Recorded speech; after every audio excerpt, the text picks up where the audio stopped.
என் பேரு டாக்டர் ஹரிஹர சுதன் ரங்கநாதன். நான் மூளை நரம்பியல் அறுவை சிகிச்சை நிபுணரா இருக்கேன். இங்க தரன் ஹாஸ்பிட்டல் அண்ட் பிஆர்என் மருத்துவமனை சேலம்ல நான் பணிபுரிஞ்சுட்டு இருக்கேன்.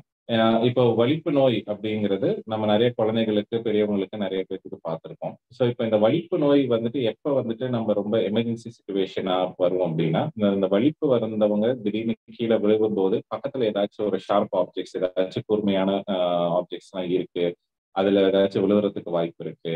இல்ல கீழே விழுவுறது திடீர்னு வந்துட்டு யாரும் பிடிக்கிறதுக்கு பக்கத்துல இல்லாம அவங்களே கீழே விழுந்து தலையில அடிபடுறது, இந்த மாதிரி சிச்சுவேஷன்ஸ்ல அவங்களுக்கு மேற்கொண்டு இந்த வலிப்பு மட்டும் இல்லாம உள்ளார ஏதாச்சும் மூளையிலே ரத்த காயங்கள் இல்லைன்னா கழுத்துல நரம்பு காயங்கள் இதெல்லாம் வந்து ஏற்படுறதுக்கு வாய்ப்பு இருக்கு. ஸோ இந்த மாதிரி வலிப்பு நோயால இருக்கிறவங்களுக்கு எப்பயுமே வந்துட்டு கூட வந்துட்டு ஏதாச்சும் ஒரு கார்டுல வந்துட்டு உங்க வலிப்பு நோய் உள்ளவர்கள், இந்த வலிப்பு நோயால பாதிக்கப்பட்டவர்கள் அப்படிங்கிறது என்ன மருந்து எடுத்துக்கிறாங்க, எங்க இன்ஃபர்மேஷன்லாம் எப்பயுமே வந்து அவங்க கூட கேரி பண்ணணும். அதே மாதிரி எங்கேயாச்சும் இப்ப பொது இடத்துக்கு போறாங்க அப்படின்னா, அந்த இடத்துல யாராச்சும் மக்கள் பார்க்கும்போது உங்களுக்கு வலிப்பு நோயால அவங்க பாதிக்கப்பட்டிருக்காங்க, இப்ப வலிப்பு வருது அப்படிங்கிறத நீங்க பார்த்தீங்க அப்படின்னா, நான் சொன்ன மாதிரி பக்கத்துல இந்த மாதிரி ஷார்ப் ஆப்ஜெக்ட்ஸ், இந்த மாதிரி கூர்மையான இதெல்லாம் இல்லாம நீங்க பார்த்துக்கணும். அவங்கள வந்து ஒரு சமமான இடத்துல படுக்க வச்சுட்டு, ஒரு சைடா ஒரு கழிச்சு படுக்க வச்சுட்டீங்கன்னா, வாயில இருக்கிற அந்த செக்ரீஷன்ஸ், அந்த எச்சி, அந்த நுரையெல்லாம் வந்துட்டு வெளியில போய் அவங்க மூச்சு விடுறதுக்கு பாதிப்புகள் இல்லாம இருக்கும். ஸோ இதெல்லாம் நீங்க பண்ண வேண்டிய நன்றி.